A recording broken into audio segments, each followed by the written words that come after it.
वहां जाकर के भरत जी भजन करने लगे। और जब भरत जी भजन करने लगे तो क्या हुआ, 10 माला फेरते 50 माला फेरने लगे, 100 माला जपने लगे, धीरे धीरे 200, फिर 500, फिर 1000, फिर 5000, फिर 10,000। जब 10,000 माला वो जपने लगे तो एक बार क्या होता है कि भरत जी उस कुंड में भजन कर रहे थे नदी में। वहां से एक हिरणी गुजरी जो गर्भवती थी। वो गर्भवती थी, जैसे ही एक शेर ने जोर की धाड़ लगाई, वो जल पीने के लिए आई थी, पर वो भागी। क्यों? अपने बच्चे को बचाने के लिए। उसने जैसे ही जोर से दौड़ लगाई तो उसके शिशु ने बीच नदी में जन्म ले लिया। भरत जी भजन कर रहे थे। कहते हैं कि संत का स्वभाव है बहते हुए को बचाना। एक बार एक संत जी स्नान कर रहे थे नदी में। एक बिच्छू बहता हुआ जा रहा था। उन्होंने उस बिच्छू को बार बार बचाया और वो बिच्छू बार बार डंक मार रहा था। एक आदमी वहां खड़ा था, उसने कहा कि ये बिच्छू आपको बार बार डंक मार रहा है, हम कब से देख रहे हैं, लेकिन आप बार बार इसको बचा रहे हैं। संत जी ने कहा कि मेरा स्वभाव है, मेरा कर्म है बहते हुए को बचाना, और इसका कर्म है कि जो इसे पकड़ेगा उसे डंक मारना। जब ये बिच्छू होकर के अपना स्वभाव नहीं छोड़ सकता तो मैं संत होकर के अपना स्वभाव अपना कर्म कैसे छोड़ सकता हूं। भगवत प्रेमियों,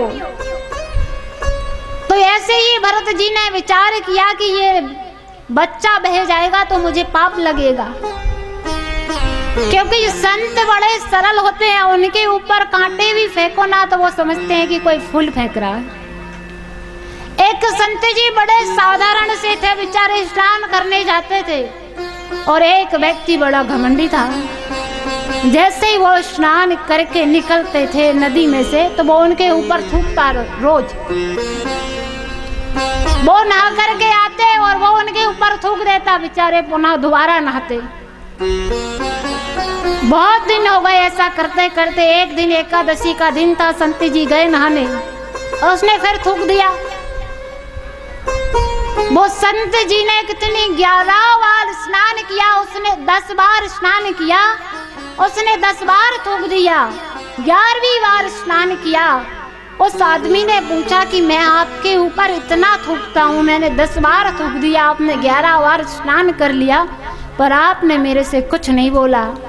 वो संत जी ने कहा कि ये तो तेरी कृपा नहीं, अति कृपा है। आज तेरी वजह से मैंने यमुना जी में 11 बार स्नान कर लिया, रोज तो 2 बार ही करता था। तो संतों का स्वभाव ऐसा होता है। भरत जी ने सोचा कि ये बह जाएगा तो मर जाएगा, मर जाएगा तो मैं आंखों से देख रहा हूं, पाप लगेगा मुझे। भरत जी उसके पास गए और उस बच्चे को उठा लाए। उस बच्चे को उठा करके लता पताओं में लपेट करके अग्नि प्रज्वलित करके उस बच्चे को गर्म किया, उसको बचाया। धीरे धीरे वो बच्चा थोड़ा बड़ा हुआ। जब वो धीरे धीरे थोड़ा सा बड़ा हुआ तो भरत जी को उससे बड़ा प्रेम हो गया। जब भरत जी को उससे प्रेम हो गया तो क्या हुआ, जो 10,000 माला जपते थे वो 8,000 हो गए, और प्रेम बढ़ा तो 5,000 हो गए, और प्रेम बढ़ा तो 2,500 माला हो गई।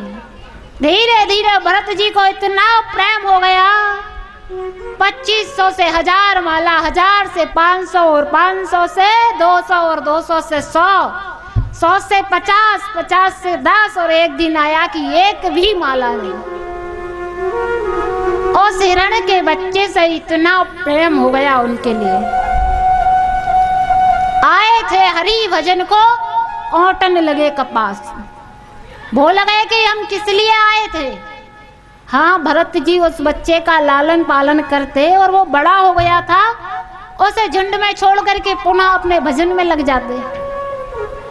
लेकिन ऐसा नहीं हुआ। भगवत प्रेमियों, क्या हुआ कि भरत जी को इतना प्रेम हो गया, उससे इतना प्रेम हो गया, और जब भरत जी का अंत समय आया तो भरत जी के मन में विचार आया कि जब मैं चला जाऊंगा तो इस बच्चे का लालन पालन कौन करेगा, कौन इसको घास खिलाएगा, कौन इसको पानी पिलाएगा। अंत समय में वो याद आया तो अगले जन्म में उनको भी हिरण बनना पड़ा। कहते हैं कि अंत समय में जिसकी याद आ जाए हमें वही बनना पड़ता है। इसलिए अंत समय में भगवान का नाम याद करना है, लेकिन भगवान का नाम नहीं आता है क्योंकि कंठ अवरुद्ध हो जाता है। चाहकर भी इंसान भगवान को याद नहीं करता है, अपनों की याद आती है। भगवान को कौन याद करे। भगवत प्रेमियों, जैसे ही वो हिरण्य का बच्चा याद आया अंत समय में, तो क्या होता है कि भरत जी को भी अगले जन्म में हिरण बनना पड़ा। अब हिरण बनने के बाद भी उनके लिए उस जन्म की याद बनी रही। हिरण के झुंडों में रह करके वो सूखी घास खाते, बाकी हिरण गीली घास खाते। क्यों? क्योंकि गीली घास में जीव जंतु रहते हैं। भगवत प्रेमियों, भगवान से प्रार्थना करते कि प्रभु एक जन्म तो गवा दिया, एक बार मनुष्य बना दे, अब गलती नहीं करूंगा। भगवान ने उन्हें पुनः मनुष्य का जन्म दिया एक विद्वान ब्राह्मण के घर में। जब उनका जन्म हुआ तो वो थोड़े से बड़े हुए तो पिताजी ने सोचा कि मैं इसके लिए बड़ा विद्वान बनाऊंगा। पिताजी ने कहा कि बेटा ये मंत्र दे रहा हूं तुम्हारे लिए, कल याद करके सुना देना। भरत जी ने सोचा कि पिताजी आज मंत्र का कह रहे हैं, कल पिताजी कहेंगे कि उसके घर सत्यनारायण की कथा वाचियाओ, फिर पिताजी कहेंगे कि उसका विवाह कराओ, फिर इसी जंजाल में फंस जाएंगे तो ये जन्म भी व्यर्थ ही चला जाएगा। भरत जी ने वो मंत्र याद नहीं किया। जब भरत जी ने वो मंत्र याद नहीं किया, पिताजी ने दूसरे दिन पूछा तो कुछ नहीं बोले, संकल्प ले लिया कि मैं जीवन में कुछ बोलूंगा ही नहीं। धीरे धीरे समय व्यतीत हुआ। 10 दिन हुए, 1 महीने हुए, 2 महीने हुए, लेकिन वो मंत्र याद नहीं किया उन्होंने। तो पिताजी ने कहा कि मैंने तो सोचा था ये बड़ा विद्वान होगा, लेकिन ये तो जड़ का जड़ पैदा हो गया। तब से भरत जी का नाम पड़ गया जड़ भरत। भरत जी का नाम जब जड़ भरत पड़ा, कुछ समय बाद पिताजी गुजर गए। अब माता जी थी नहीं, बड़ा भाई और भाभी दोनों थी। तो क्या होता है भगवत प्रेमियों कि कोई काम तो करते नहीं थे भरत जी। जब वो कोई काम नहीं करते थे तो भाभी ने कहा कि ये बैठे बैठे रोटी तोड़ते हैं, कोई काम धाम तो करते नहीं है, इनको घर से निकालो। भैया ने खेत पे भेज दिया। भाभी रोटियां ऐसे फेंकती ऐसे कुत्ते के लिए फेंक रहे हैं।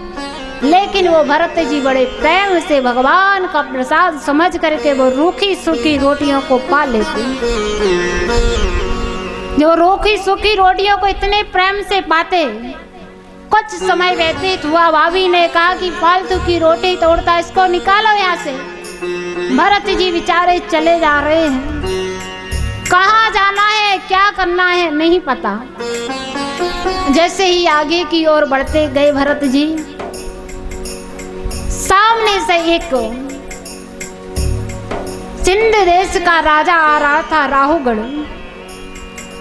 उसका एक कायर बीमार हो गया और उस राजा ने कहा कि रास्ते में जो भी मिल जाए उसे पालकी में लगा लेना। अब रास्ते में उनके लिए कोई और तो नहीं मिला। जड़ भरत जी दिखाई दिए उन कायरों ने कहा कि सामने से एक बड़ा मोटा ताजा बाबा आ रहा है, क्यों ना हम उसको पालकी में लगा लेते हैं। भगवत प्रेमियों, जैसे ही जड़ भरत जी को पालकी में लगाया और जैसे ही कोई सामने जीव आता तो वो उछल जाते। राजा रावण ने कहा कि पालकी सही से चलाना नहीं आता क्या, मेरा सर फूट रहा है बार बार। वो कायर बोले कि देखो महाराज, हम तो पालकी सही से चला रहे हैं, लेकिन ये जो नया मोटा ताजा बाबा है ना, ये बार बार कूद रहा है। थोड़े आगे और चले तो भरत जी फिर से कूद गए। फिर से कूदे तो राजा ने कहा, इतना मोटा ताजा शरीर लिए घूमते हो, तुम्हें पालकी चलाना नहीं आता क्या? भरत जी ने कहा कि जीवन में कभी नहीं बोला, लेकिन आज बोलना पड़ेगा। यदि आज नहीं बोला तो लोग ये कहेंगे कि जड़ भरत ने इसकी पालकी कंधे पर रख ली, लेकिन इस राजा को नहीं सुधारा। भरत जी ने पालकी रोक करके कहा कि महाराज, पालकी उसको चलाना आती होगी जो पालकी चलाता होगा, भोजन उसको बनाना आता होगा जो भोजन बनाता होगा, और आप किस बात का अहंकार करते हैं? 4 लोगों के कंधे पर चलते हैं, आप पालकी में बैठते हैं, अपने आप को बड़ा समझते हैं। जैसे इतनी बात सुनी, राजा ने अपनी पालकी से नीचे उतर गए और पालकी से नीचे उतर के भरत जी के चरणों में दंडवत प्रणाम लेट गए कि आज आपने मेरा अहंकार दूर कर दिया। मैं बड़े वहम में था कि मुझसे बड़ा कोई नहीं है, मुझे बड़ा अहंकार था अपने आप में, लेकिन आज मेरा अहंकार दूर हो गया। ये संतों का स्वभाव है, कभी अहंकार नहीं करना चाहिए, क्योंकि अहंकार तो किसी का राह ही नहीं है। राजा को ऐसा उपदेश दिया कि वो राजा सब राजपाट छोड़ करके भजन के लिए चला गया। बोले बाके भी हरि लाल की। राम के निस्तर जाएगा, श्याम के निस्तर जाएगा, श्याम के निस्तर जाएगा,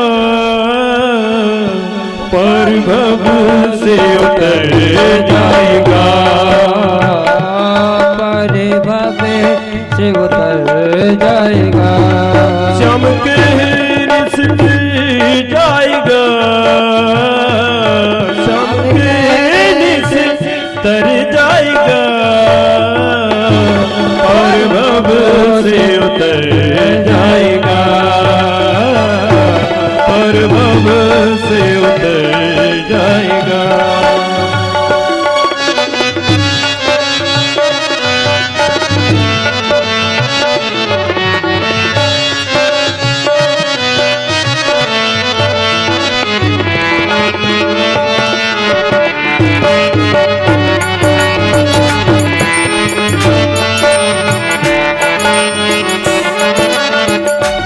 उस गली होगी चर्चा तेरी,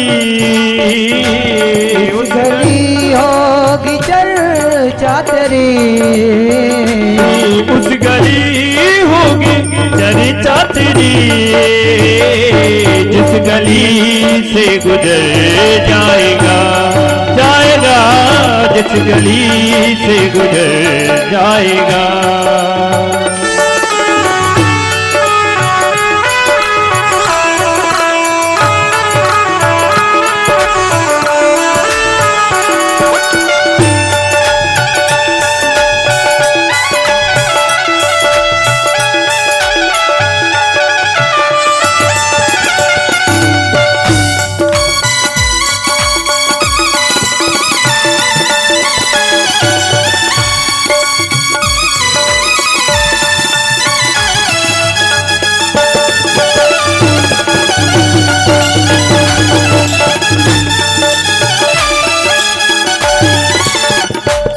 बड़ी मुश्किल से नर्तन मिला, बड़ी मुश्किल से नर्तन मिला,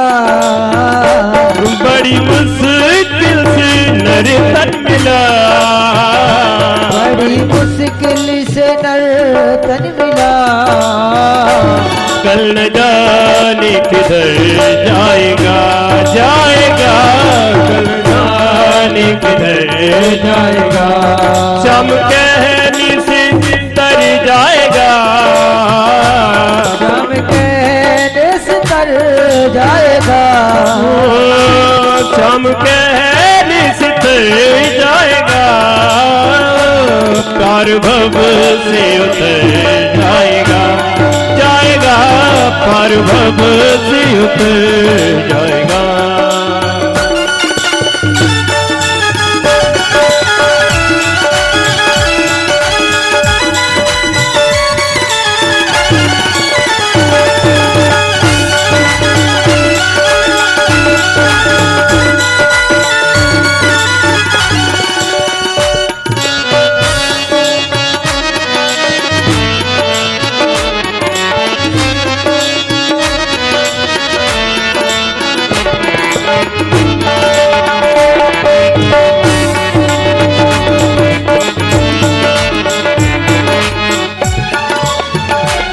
अपना दामन तू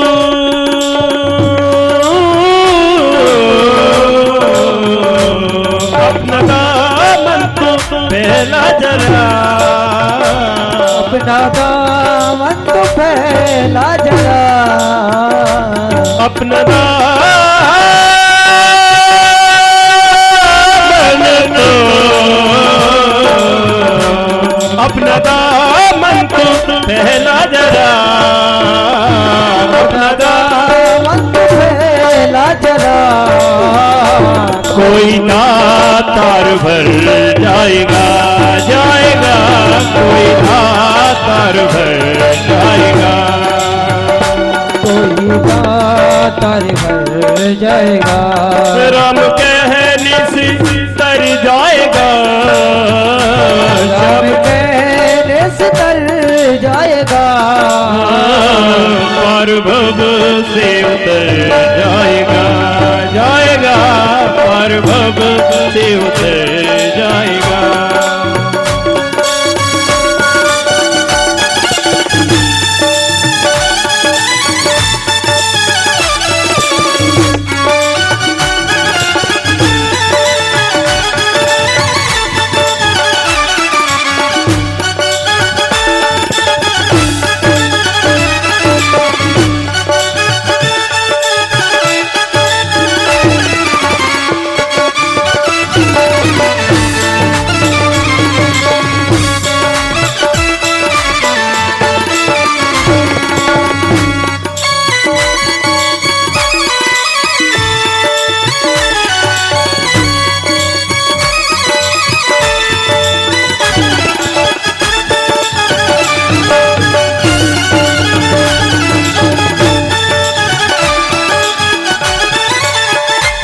सब कहेंगे कहानी तेरी, सब कहेंगे कहानी तेरी, सब कहेंगे कहानी तेरी, सब इधर से उधर जाएगा, जाएगा जब इधर से उधर जाएगा, राम कहने से श्याम कहने से तर जाएगा, पार भव से उतर जाएगा, पार भव से उतर जाएगा, पार भव से उतर जाएगा।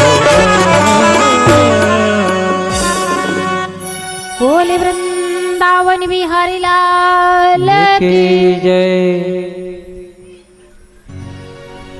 आइए हम सबको जिसका इंतजार है चतुर्भुज नारायण के दर्शन का, हम उनके प्रसंग की ओर चलते हैं कि महाराज जो उत्तान पाद थे बड़े अच्छे राजा थे, तपस्वी राजा थे, लेकिन कहते हैं कि इंसान को बिगाड़ने की कितनी चीजें होती हैं, यदि आंख से हम कुछ गंदा देखेंगे तो बस बिगड़ जाएंगे, और कान से गंदा सुनेंगे तो हमारे ऊपर असर होगा। लेकिन एक बार क्या होता है महाराज उत्तानपाद के साथ, के महाराज उत्तानपाद जंगल में जाते हैं शिकार करने के लिए। महाराज उत्तानपाद का विवाह पहले हो चुका था सुनीति जी से, और जैसे ही महाराज उत्तानपाद सुरुचि जी को देखते हैं, और सुरुचि जी बड़ी सुंदर थी, सुरुचि जी बड़ी सुंदर थी। महाराज उत्तानपाद ने जैसे ही सुरुचि को देखा और महाराज उत्तानपाद उस पर मोहित हो गए। महाराज उत्तानपाद उसके पास पहुंचे और जाकर के कहा, आप मुझसे विवाह कर लीजिए। सुरुचि को तो अच्छा मौका मिला कि महाराज राजा मुझे पसंद कर रहा है, विवाह क्यों ना कर लूं। गंधर्व विधि से महाराज उत्तानपाद ने सुरुचि जी से विवाह कर लिया, और जैसे ही सुरुचि से विवाह किया और विवाह करके उसको घर में लाए महाराज उत्तानपाद। अब जैसे ही घर में लेकर के आए तो अंदर सुनीति थी। सुरुचि ने कहा कि यह कौन है?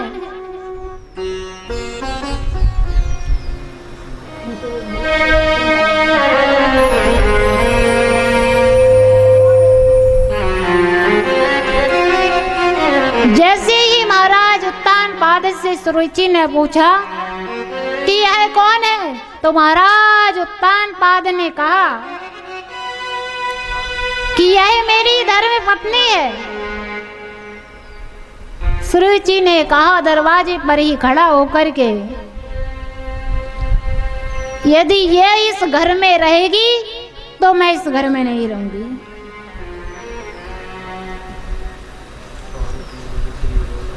इस घर में रहेगी तो मैं इस घर में नहीं रहूंगी, इसको घर से निकाल दीजिए। भगवत प्रेमियों, अब राजा उत्तानपाद उसकी सुंदरता के वशीभूत हो गए, अपनी सुशील पत्नी को घर से निकाल दिया। जैसे ही अपनी सुशील पत्नी को घर से निकाला, बेचारी एक पोटली लेकर के और घर से चले गई। सुरुचि और महाराज उत्तानपाद महलों में रहने लगे। कुछ समय व्यतीत होता है। जब कुछ समय व्यतीत हुआ तो सुनीति ने एक सुंदर से पुत्र को जन्म दिया, जिसका नाम क्या हुआ? जिसका नाम हुआ ध्रुव। भगवत प्रेमी और सुनीति ने एक कुटिया में रहने लगी, महलों की रानी। उस कुटिया में अपने बेटे को जन्म दिया, जिसका नाम रखा ध्रुव। जैसे ही वो ध्रुव थोड़ा सा बड़ा हुआ तो वो माता सुनीति संतों के सत्संग में लेकर के उसको जाती, और जब संतों के सत्संग में ध्रुव को लेकर के जाती, कुछ समय व्यतीत हुआ। वो संत जब जाने लगे तो उन संतों ने कहा कि बेटी, हम तुम्हारी भक्ति से प्रसन्न हैं, वरदान मांगो। और सुनीति ने कहा कि आप मुझे वरदान देना चाहते हैं तो एक ही वरदान दे दो कि मेरी सौत सुरुचि के पुत्र हो जाए, उसके अभी तक पुत्र नहीं। संतों ने कहा कि बेटी ये तुम क्या मांग रही हो? उसने कहा कि मैंने जो मांगा वो दे दो। संतों ने कहा कि धन्य है तुम्हारे माता पिता जो तुम जैसी संतान को जन्म दिया। हम और आप होते तो क्या मांगते कि इसने हमें घर से निकलवा दिया, महाराज ऐसा कुछ करिए वो भी घर से बेघर हो जाए, यही मांगते ना। लेकिन उसने ऐसा कुछ नहीं किया। कुछ समय व्यतीत हुआ। सुरुचि के यहाँ बड़ा सुंदर सा पुत्र हुआ, उसका नाम रखा गया उत्तम। अब एक बार क्या होता है कि ध्रुव जी अपनी माँ से पूछते हैं, माँ अपन कुटिया में क्यों रहते हैं, हमारे पिताजी कौन हैं? तो माता ने बताया कि तुम्हारे पिताजी महाराज उत्तानपाद हैं। ध्रुव ने कहा कि मुझे पिताजी से मिलना है, मुझे पिताजी से मिलना है। और ध्रुव अपने पिताजी से मिलने के लिए गए। जैसे ही ध्रुव अपने पिताजी से मिलने के लिए गए और जैसे ही पिताजी ने देखा कि मेरा बेटा ध्रुव आया है, चढ़ने की कोशिश की। पिताजी पिताजी, और माता सुनीति ने तुरंत ध्रुव को महाराज उत्तानपाद के दरबार से वापस लौटा दिया, गोदी में नहीं बैठने दिया। माता सुरुचि ने कहा कि इस गोदी में बैठने के अधिकारी आप नहीं हो। ध्रुव ने पूछा, क्यों? क्या ये मेरे पिताजी नहीं है? माता सुरुचि ने कहा कि ये आपके पिताजी तो है, लेकिन मैं तुम्हारी माँ नहीं हूं। जितना इनका पिताजी होना आवश्यक नहीं है, उससे कई गुना ज्यादा होना मेरा माँ का होना आवश्यक है। श्री जी ने कहा कि यदि तुम्हें इनकी गोद में बैठना है पिताजी की में, तो जाओ पहले जाकर परम परमात्मा परमेश्वर का भजन करो। जब वो प्रसन्न हो जाए तो उनसे कहना कि मुझे माता सुरुचि के गर्भ से जन्म देना, और जब मेरे गर्भ से जन्म लोगे तब तुम इस गादी के अधिकारी हो गए। अब इधर सुरुचि ने अपने गर्भ को इतना ऊंचा समझ लिया कि भगवान की तपस्या करनी पड़ेगी। ध्रुव को बड़ा बुरा लगा। ध्रुव रोते रोते अपनी माँ के पास पहुँचे और अपनी माँ से बोले कि बुरा हो सुरुचि माँ का। तो माँ ने तुरंत ध्रुव के मुंह पर हाथ रख दिया और कहा, बेटा ऐसा नहीं बोलते। क्या हुआ? ध्रुव कहने लगे कि वो सुरुचि माँ ने मुझे आज पिताजी की गोदी में नहीं बैठने दिया, मुझे पिताजी की गोदी में से भगा दिया और कहा कि जाओ तुम परम पिता परमेश्वर का भजन करो। जब वो प्रसन्न होंगे तुम्हें वरदान दे, तब तुम भगवान से कहना कि मुझे सुरुचि माँ के गर्भ से जन्म दो। माँ ने कहा कि बेटा तुम सर्वगुण संपन्न हो, लेकिन तुमने पहली गलती तो ये की कि तुम मनुष्य बने, तुम्हारे कर्म तो देवताओं जैसे हैं। और दूसरी गलती ये हुई कि तुमने मेरे अभागन की कोख से जन्म लिया। भगवत प्रेमियों, वो छोटे से ध्रुव भजन के लिए चले जाते हैं। जब वो छोटे से ध्रुव भजन के लिए चले गए, और क्या होता है, जाकर के एक वृक्ष के नीचे बैठ जाते हैं और भगवान का भजन करने लगते हैं। जब वो भगवान का भजन करने लगते हैं तो ध्रुव की ऐसी समाधि, रास्ते में चलते जाते हैं तो ध्रुव जी का नारद जी से मिलना होता है। जब नारद जी से मिलना होता है तो नारद जी ने पूछा कि आप कहाँ जा रहे हैं? भगवत प्रेमियों, ध्रुव जी ने कहा कि परम पिता परमेश्वर से मिलने के लिए जा रहा हूं मैं। और जैसे ही इतनी बातचीत हुई तो नारद जी ने ध्रुव जी से कहा कि आपने परम पिता परमेश्वर को देखा है क्या? ध्रुव जी ने कहा कि मुझे मेरी माँ के वचनों पर विश्वास है। मेरी माँ ने कहा था कि जाओ जंगल में जाकर के भजन करो, और परम परमात्मा का जब तुम भजन करोगे तो भगवान प्रसन्न होंगे और वरदान देंगे। इतनी बात नारद जी ने सुनी तो नारद जी ने कहा कि जंगल में कोई परम पिता परमेश्वर नहीं है, आ जाएंगे। ध्रुव जी ने कहा कि मुझे तो नहीं लगता है कि आप नारद जी हैं, क्योंकि मेरी माँ ने कहा था कि नारद जी आपके लिए मिलेंगे, लेकिन आप तो नारद के रूप में कोई वैरूपिया दिखाई देते हैं। नारद जी ने कहा कि बेटा मैं तुम्हारी परीक्षा ले रहा था, पक्के हो या कच्चे हो। नारद जी ने ध्रुव जी को कान में गुरु मंत्र दिया और कहा कि जाओ बेटा इस मंत्र का तुम जप करना, इस मंत्र के जप करने से तुम्हें भगवान मिलेंगे। ध्रुव जी भगवान का भजन करने के लिए उस मंत्र का जप करने लगे। ओम नमो भगवते वासुदेवाय, ओम नमो भगवते वासुदेवाय। इस मंत्र का भजन करते करते चले गए और जाकर के एक वृक्ष के नीचे बैठ गए। जब वो भजन करने लगे तो ध्रुव की समाधि लग गई। ध्रुव जी ने जल छोड़ दिया, धीरे धीरे भोजन छोड़ दिया, पत्ते खाने छोड़ दिए, कभी थोड़ा बहुत जल पी लेते। आकाशवाणी हुई, क्या बिल्कुल भी जल नहीं पियोगे? भगवत प्रेमियों, जैसे ही आकाशवाणी सुनी तो जल का भी त्याग कर दिया। भगवत प्रेमियों, इधर जैसे ही ध्रुव जी ने अपनी सांस रोकी तो सारे देवी देवताओं की सांस रुक गई। जब सारे देवी देवताओं की सांस रुक गई तो सारे देवी देवता घबराते हुए, भागते हुए, दौड़ते हुए भगवान विष्णु के पास गए और भगवान विष्णु जी से कहने लगे कि हमारी सांस रुक गई है, हमारी सांस रुक गई है, कुछ करिए, कुछ करिए। भगवान विष्णु ने कहा कि मेरा छोटा सा भक्त भगवान की भक्ति में लीन है, मैं उसको देख करके आता हूँ, उसके दर्शन करके आता हूँ। यहाँ भगवान ध्रुव को दर्शन देने के लिए नहीं, भगवान ध्रुव के दर्शन करने के लिए आ गए हैं कि मैं भी तो ऐसे तपस्वी के दर्शन करके आऊँ।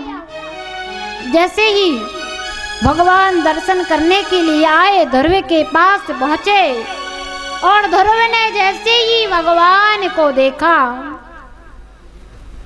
भगवत प्रेमियों, तो ध्रुव जी कुछ बोल नहीं पाए।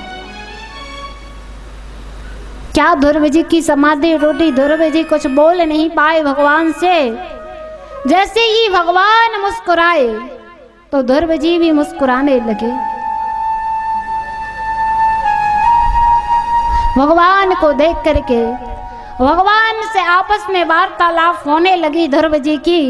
और जब भगवान से वार्तालाप होने लगी तो भगवान ने कहा कि बताओ क्या चाहिए? ध्रुव जी ने कहा कि जब आपके चरण मिल गए हैं तो अब और चाहिए ही क्या? भगवान ने ध्रुव जी को चतुर्भुज रूप में भगवान ने ध्रुव जी को दर्शन दिए और जिस चतुर्भुज रूप की भगवान को इच्छा थी, बोले चतुर्भुज नारायण भगवान की जय। हो मारा चार भुजारा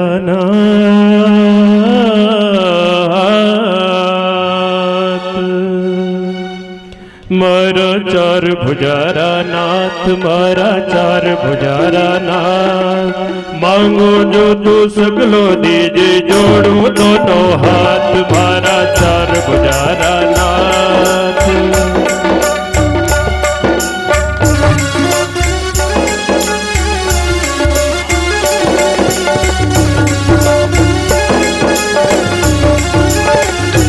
मारा चार भुजारा नाथ, मारा कोटरी आशा। मांगो जो तो सगलो दीजो, जोड़ो दोनों हाथ, मारा चार भुजारा नाथ।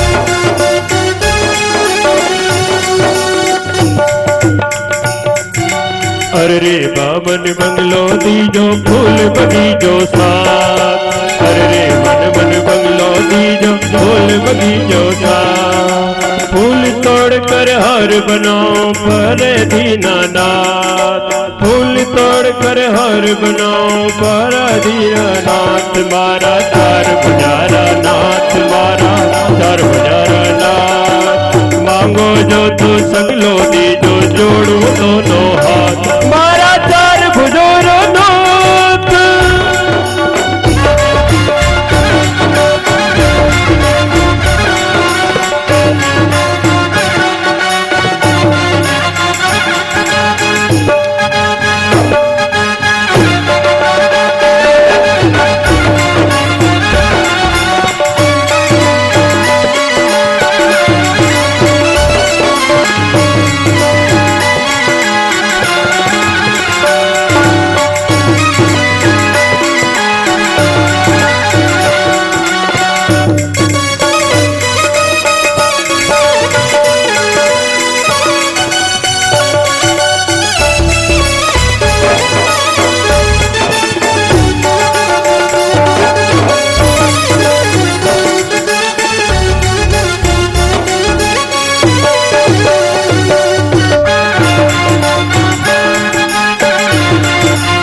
अरे धन भंडार दीजो मन दीजे मन मोटो अरे धन धन भंडार दीजे मन धन दीजे मोटो आ गया री का करो गंदी बड़ी से टोटो आ गया की करो चाकरे कदी न पड़ो टोटो भारा चार पुजारा नाथ मारा कोटड़ी राजा मांगो जो तो सकलो दीजो जोड़ो दोनों हाथ मारा चार पुजारा नाथ मारा चार पुजारा नाथ।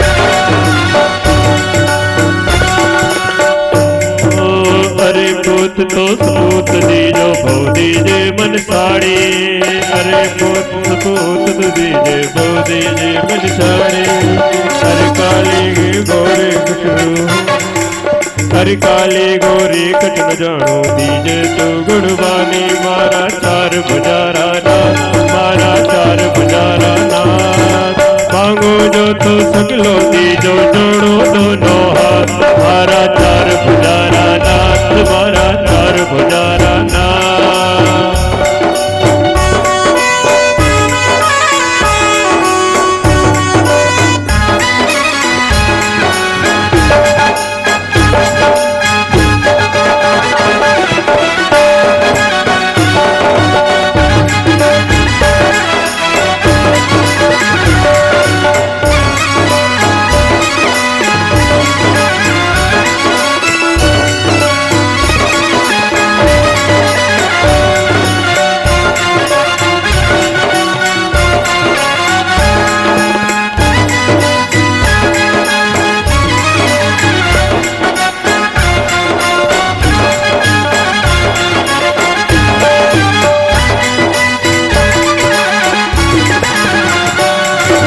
हमारे हाथा में दीप ओ मरा चार बुजारा नाथ मारा चार बुजारा नाथ चार बुजारा नाथ मारा कोटड़ी राजा मांगो जो तू सकलो दीजे जोड़ो दोनों हाथ मांगो जो तू सकलो दीजो जोड़ो दोनों मारा चार बुजारा नाथ मारा चार बुजारा नाथ।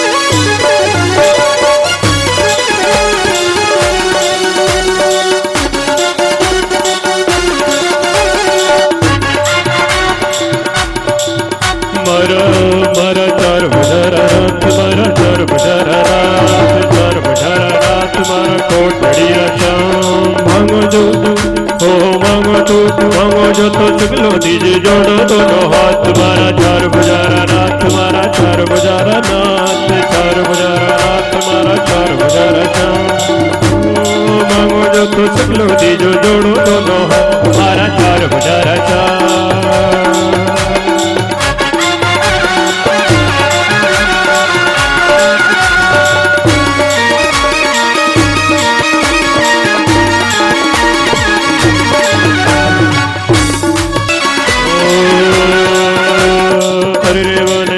दीजो फूल बगीचो साथ अरे रे वाले बंगलो दीजो फूल बगीचो साथ फूल तोड़ कर हार बनाओ, फूल तोड़ कर हार बनाओ। मेरे दीनानाथ तुम्हारा चार बजारा नाथ, तुम्हारा चार बजारा नाथ। मांगा जो तू सगलो दीजो जोड़ू दोनों हाथ, मांगा जो तू सगलो दीजो जोड़ू दोनों हाथ। तुम्हारा चार बजारा नाथ, तुम्हारा चार बजारा नाथ, चार बजारा नाथ, तुम्हारा चार बजारा नाथ।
बोली बाकी बिहारी लाल की, बोली चार भुजानाथ भगवान की।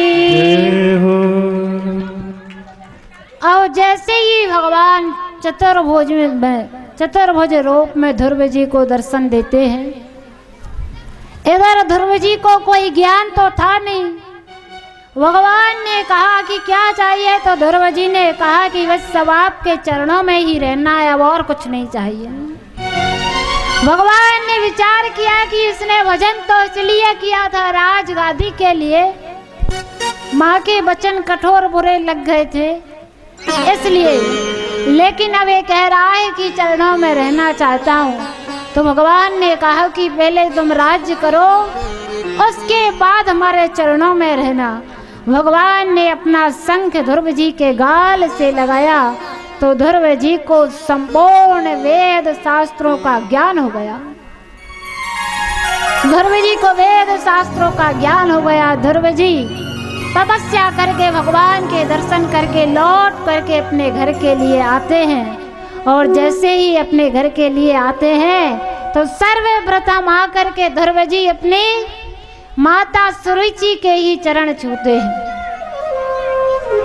अब जैसे ही सर्वप्रथम माता सुरुचि के चरण छुए तो भगवत प्रेमियों, माता सुरुचि बड़ी शर्मिंदा हो गई। क्यों? क्योंकि माता सुरुचि ने सोचा कि मैंने इसको कैसे कैसे वचन बोले थे और आज आकर के मुझे ही प्रणाम कर रहा है। भक्त ध्रुव ने कहा कि आज माँ आपकी ही वजह से मैंने भगवान परब्रह्म परमेश्वर के दर्शन पाए। यदि आप उस दिन ऐसे वचन नहीं बोलती तो मुझे भगवान के दर्शन थोड़ी हो रहे थे। आपने मुझ पर बड़ी कृपा की। फिर अपनी माँ सुनीति से मिले। सुनीति माता की आंखें अंधी हो गई थी, क्योंकि बालक 5 वर्ष का बालक क्या जाने, रो रो कर अपने बच्चा के वियोग में आंखों से दिखाई नहीं देता। जब ध्रुव जी 6 महीने बाद लौट करके अपनी माँ के पास गए तो कहा, माँ मैं तुम्हारा बेटा ध्रुव आ गया हूँ। माँ ने कहा, बेटा तेरी आवाज सुन सकती हूँ पर तुझे देख नहीं सकती हूँ। ध्रुव जी ने कहा, क्यों? माँ ने कहा कि बेटा जिस दिन से तू गया है उस दिन से मेरी आंखों की रोशनी चली गई। ध्रुव जी ने फूंक मारी और अपने माँ की आंखों की ज्योति वापिस आ गई। इधर राजा उत्तानपाद ने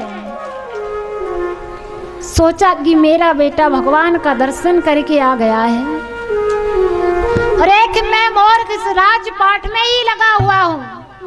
राजा उत्तानपाद ने ध्रुव जी को राज तिलक किया और राजा उत्तानपाद जंगल में भजन के लिए चले गए। राजा उत्तानपाद भजन के लिए गए। ध्रुव जी इधर राज संभालने लगे। एक बार क्या होता है कि जो उत्तम था वो बड़ा उद्दंड था। उत्तम बड़ा उद्दंड था, उसने महाराज कुबेर का बगीचा उजाड़ने लगा। तो महाराज कुबेर के सैनिकों ने कहा कि महाराज कुबेर का बगीचा है, इसे मत उजाड़ो।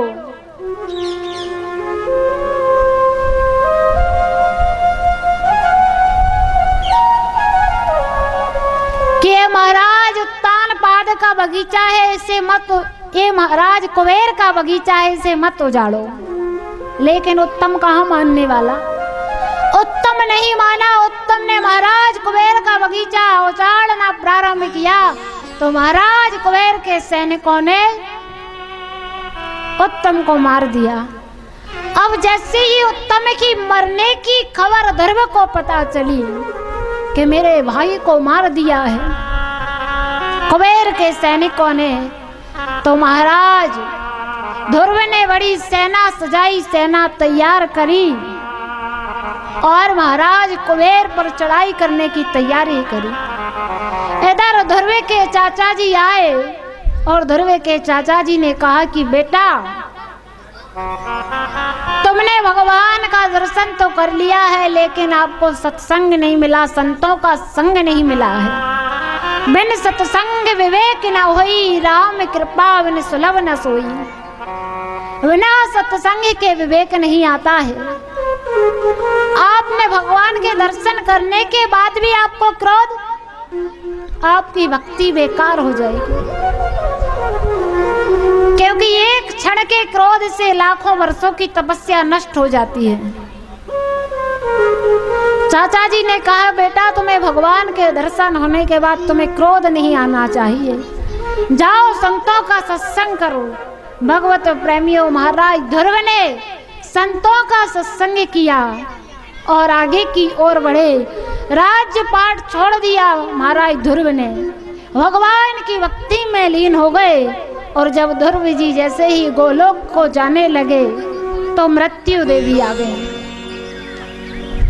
और जब मृत्यु देवी आ गई तो ध्रुव जी ने पूछा कि आप कौन हैं? तो मृत्यु देवी ने कहा कि मैं मृत्यु देवी हूँ, ये मृत्यु लोक है, इस लोक में कोई बिना मरे थोड़ी जा सकता है, क्योंकि ये मृत्यु लोक है। ध्रुव ने भगवान के पार्षदों की ओर देखा। पार्षदों ने कहा कि मृत्यु देवी से कहो थोड़ा सर नीचे कर ले, थोड़ा सर झुका ले। जैसे ही ध्रुव ने कहा कि थोड़ा सर नीचे कर लो, और मृत्यु देवी ने जैसे ही सर नीचे किया तो भक्त ध्रुव पालकी में बैठ करके गोलोक धाम के लिए चले गए। बोले वृंदावन बिहारी लाल की जय।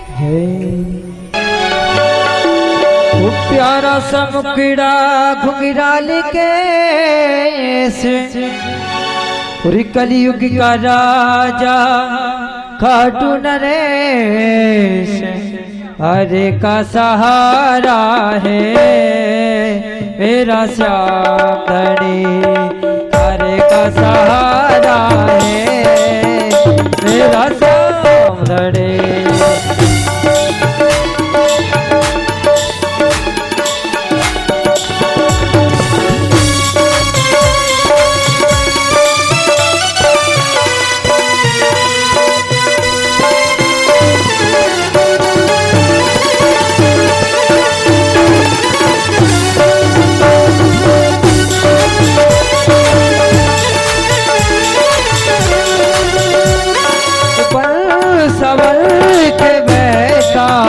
ये तो दरबार अपना लगा के बैठा, ये तो दरबार अपना लगा के। देख लो करिश्मा श्याम चरणों में सर को झुका के, देख लो करिश्मा श्याम चरणों में सर को झुका के। कष्ट हरे टुकड़े मिटे, कष्ट हरे टुकड़े मिटे, पिता वो सहारा है मेरा श्याम धनी। हर एक का सहारा है मेरा श्याम धनी।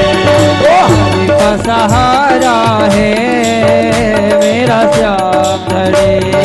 हर एक का सहारा है मेरा श्याम धनी।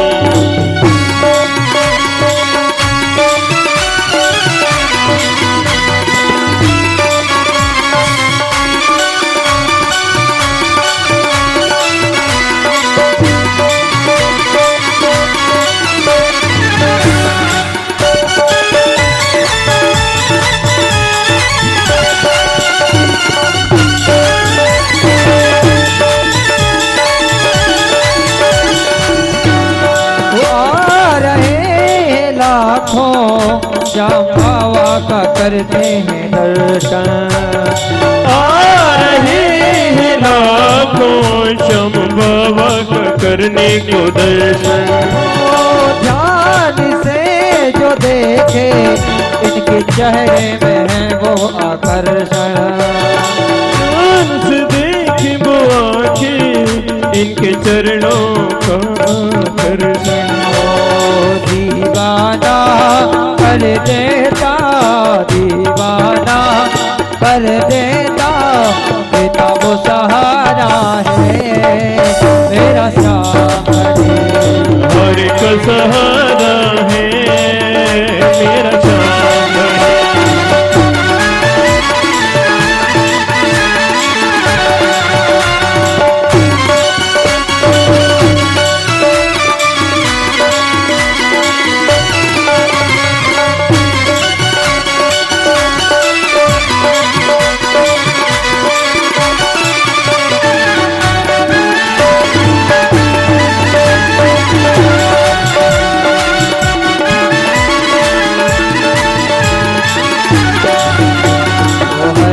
सहारा है मेरा श्याम धनी। हर का सहारा है मेरा श्याम धनी। हर का सहारा है मेरा श्याम धनी। हर का सहारा है मेरा श्याम धनी। हर का सहारा है ओ मेरा श्याम।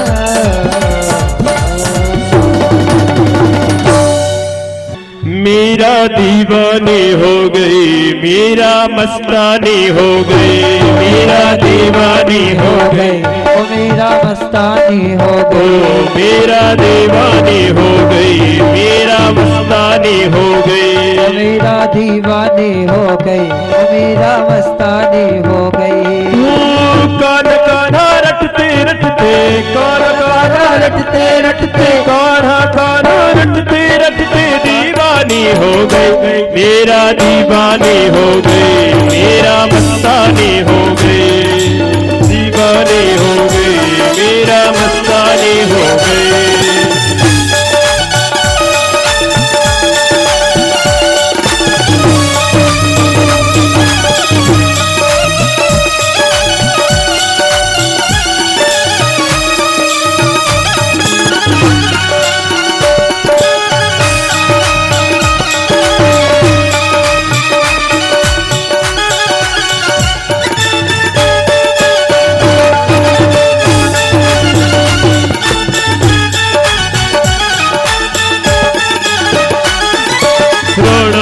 राजधानी छोड़ी लोक लाज सब छोड़े। राणा की राजधानी छोड़ी लोक लाज सब छोड़े। रंग की शाम में रंग में चूनर मीरा जी ने ओढ़े। रंग की शाम में रंग में चूनर मीरा जी ने ओढ़े। लोक लाज की नई खबरिया लोक लाज की नई खबरिया दीवानी हो गई। मेरा दीवानी हो गई दुनिया दीवानी हो गई। मेरा मस्तानी हो गई मेरा मस्तानी हो गई।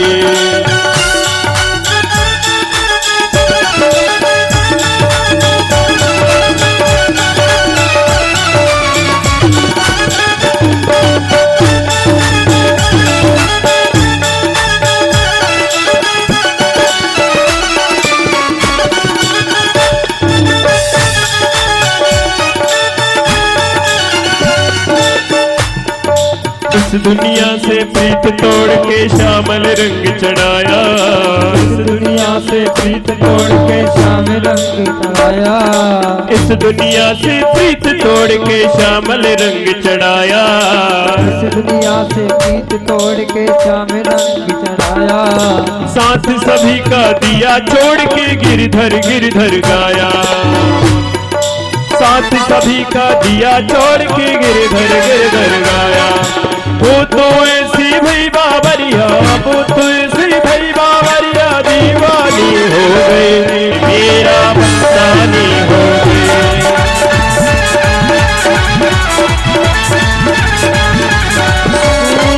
दीवानी हो गई।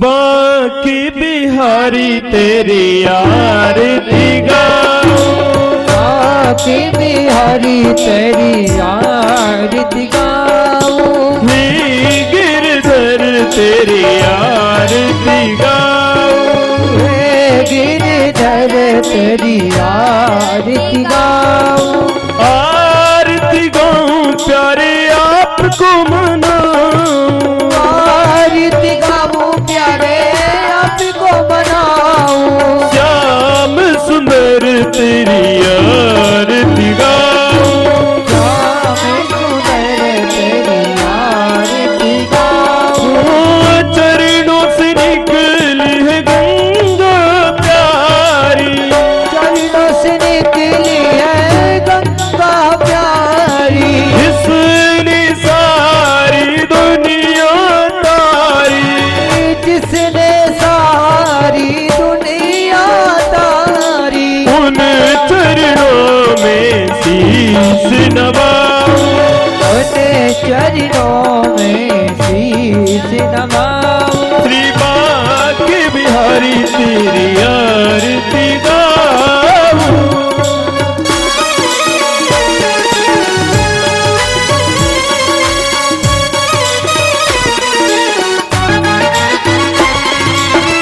मोर मुकुट तेरे शीश पे सोहे, मोर मुकुट तेरे शीश पे सोहे, प्यारी वंशी मेरो मन मोहे, प्यारी वंशी मेरो मन मोहे, प्यारी छवि को मन में बसाऊं, प्यारी छवि को मन में बसाऊं, श्री बांके बिहारी तेरी आरती गाऊं, बाकी बिहारी तेरी आरती गाऊं।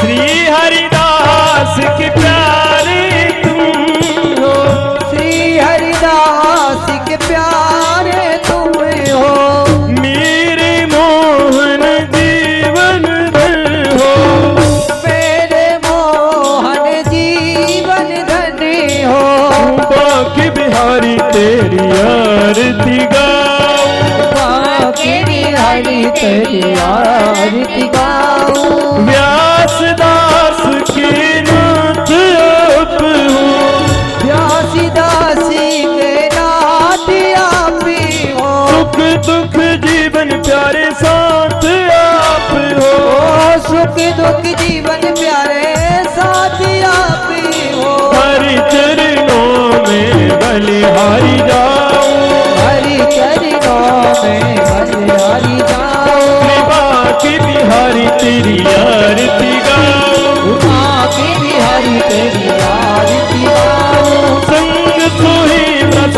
भानु दुलारी, संग में कोई शिवानी दुलारी, ललिता विशाखा सखिया सारी, ललिता विशाखा सखिया प्यारी, युगल छवि के दर्शन दर्शन पाओ।